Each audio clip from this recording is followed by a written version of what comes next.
Chapter 3. The Saint with Two Bodies.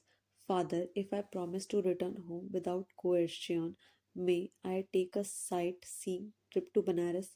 My keen love of travel was seldom hindered by father. He permitted me, even as a mere boy, to visit many cities and pilgrimage spots. Usually, one or more of my friends accompanied me. We would travel comfortably on first class passes provided by father. His position as a railway official was fully satisfactory to the nomads in the family.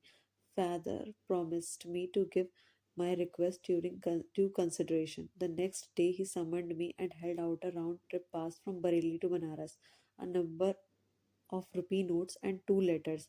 I have a business matter to propose to Banaras friend Kedarnath Babu. Unfortunately, I have lost his address, but I believe you will be able to get this letter to him through our common friend Swami Pranabananda. The Swami, my brother disciple, has attained an exalted spiritual stature. You will benefit by his company. The second note will serve as your introduction. Father's eyes twinkled as his added, "Mind, no more flights from home." I set forth with the zest of my 12 years, though the time has never dimmed my delight in new scenes and strange faces. Reaching Banaras, I proceeded immediately to the Swami's residence. The front door was open. I made my way to a long hall like room on the second floor. A rather stout man, wearing only a loin cloth, was seated in the lotus posture on a slightly raised platform. His head and unwrinkled face was clean shaven.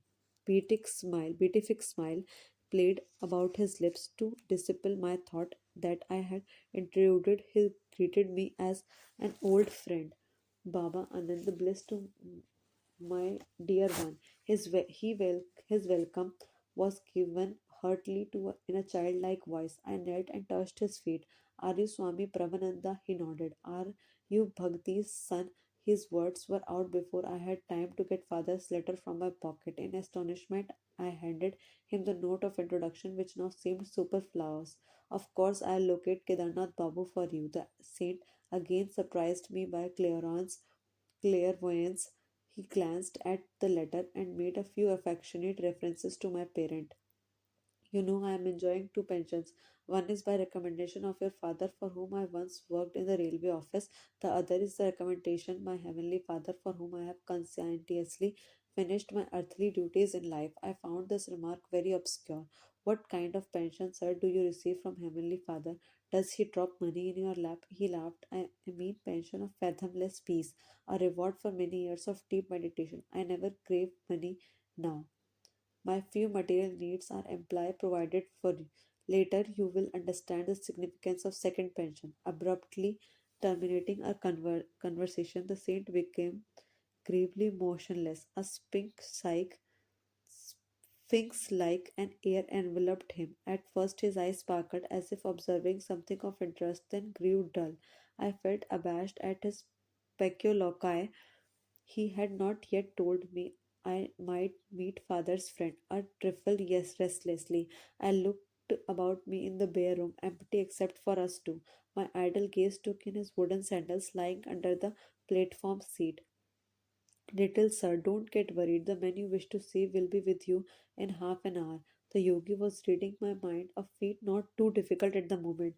Again he fell into the instructable silence. When my watch informed me that 30 minutes had elapsed, the Swami aroused himself. "I think Kedarnath Babu is nearing the door," he said. "I heard somebody coming up the stairs." And amazed incomprehension arose suddenly. My thoughts raced in confusion. How is it possible that father's friend has been summoned to this place without the help of a messenger? The Swami has spoken to no one but me since my arrival. I unceremoniously quitted the room and descended the steps. Halfway down, I met a thin, fair-skinned man of medium height. He appeared to be in a hurry. "Are you Kedarnath Babu?" Excitement colored my voice. "Yes, are you not Bhakti Babu's son, who has been waiting here to meet me?" He smiled in my friendly fashion. "Sir, how do you happen to come here?" I felt baffled resentment over his inexplicable presence. Everything is mysterious today. Less than an hour ago, I had just finished my bath in Gangas, where Swami Prabhananda approached me. I have no idea how he knew I was there at that time. "Bhagwati's son is waiting for you in my apartment," he said. "Will you Come with me, I gladly agreed. As we proceeded hand in hand, the Swami in his wooden sandals was strangely able to outpace me, though I wore these stout walking shoes. How long will it take you to reach my place? Prabhananda ji suddenly halted to ask me this question. About an hour. I have something else to do at present. He gave me an enigmatical glance. I must leave you behind. You can join me in my house where Bhagwati's son and I will be awaiting you. Before I could remonstrate, he dashed swiftly past me and disappeared in the crowd. I walked here as fast as possible. This explanation only increased my bewilderment. I inquired how long he had taken, how long he had known the Swami. We met a few times last year, but not recently. I was very glad to see him again today at the bathing ghat. I cannot believe my ears. Am I losing my mind? Did you meet him in a vision, or did you actually see him, touch his hand, and hear the sound of his feet? I don't know what you are driving at. He flushed angrily. I'm not lying to you. Can't you understand? The only through the Swami could I have known you were waiting at the place for me. Why, that man, Swami Prabhunanda, has not left my sight at a moment since I first came about an hour ago. I blurted out the whole story and repeated the conversation the Swami and I had had. His eyes opened wide. Are we living in this material age? Are we dreaming? I never expected to witness such a miracle in my life. I thought this Swami was just an ordinary man, and now I find he can materialize an extra body and work through it. Together we entered in the saint's room. Kedarnath Babu pointed to the shoes under the platform seat. Look, those are very sandals he was wearing at the ghat, he whispered. He was clad only in a loincloth, just as I see him now. As the visitor bowed before him, the saint turned to me in a quizzical smile. Why are you stupefied at all this? The subtle unity of the phenomenal world is not hidden from true yogis. I instantly see and converse with my disciples in distant Calcutta. They can similarly transcend at will every obstacle of cross matter. It was probably in an effort to stir spiritual ardor in my young breast that the Swami had condescended to tell me of his powers of astral radio and television. But instead of enthusiasm, I experienced only the awe-stricken fear, inasmuch as I was destined to undertake my divine search through one particular Guru, Sri Yukteswar, whom I had not met yet. I felt no inclination to accept Prabhupada as my teacher. I glanced at him doubtfully, wondering if it were he or his counterpart before me. The master sought to banish my disquietude by bestowing a soul awakening gaze and by some inspiring words about his guru. Lahari Mahasya was the greatest yogi I ever knew.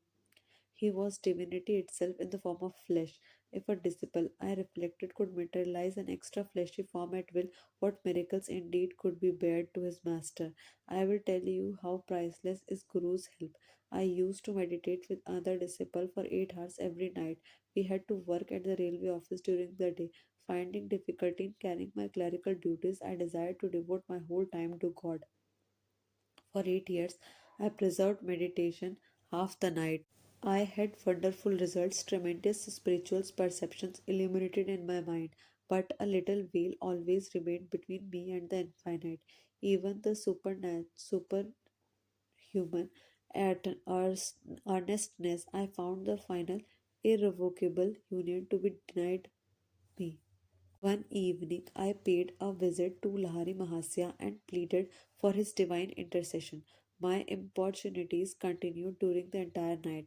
Angelic grew, my spiritual anguish is such that I can no longer bear my life without meeting the great beloved face to face. What can I do? You must meditate more profoundly. I am appearing to thee, O God, my master. I see thee materialized before me, a physical body. Bless me that I may perceive thee in thine infinite form. Lahari Mahasya extended his hand in a benign gesture. You may go now and meditate. I have interceded for you with the Brahma. Immeasurably uplifted, I returned to my home in meditation that night. The burning goal of my life was achieved. Now I ceaselessly enjoy the spiritual pension, and never from that day has blissful Creator remained hidden from my eyes behind any screen of delusion. Parabananda's face was suffused with divine light. The peace of another world entered my heart. All fear had fled. The saint made a further confidence. Some months later, I returned to Lahari Mahasya and tried to thank him for his bestowal of the infinite gift. Then I mentioned another matter. Divine Guru, I can no longer work in the office. Please release me. Brahma keeps me continuously intoxicated. Apply for a pension from your own company. What shall what reason shall I give so early in my service? Say what you feel. The next day I made my application. The doctor inquired the grounds of my premature request.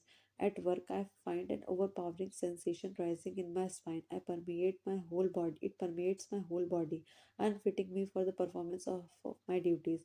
Without further questioning to the physician recommended me highly for a pension, which I soon received. I know the divine will of Lahari Mahasya worked to the doctor and the railway officials, including your father. Automatically they obeyed the great Guru's spiritual direction and freed me for a life of unbroken communion with the beloved.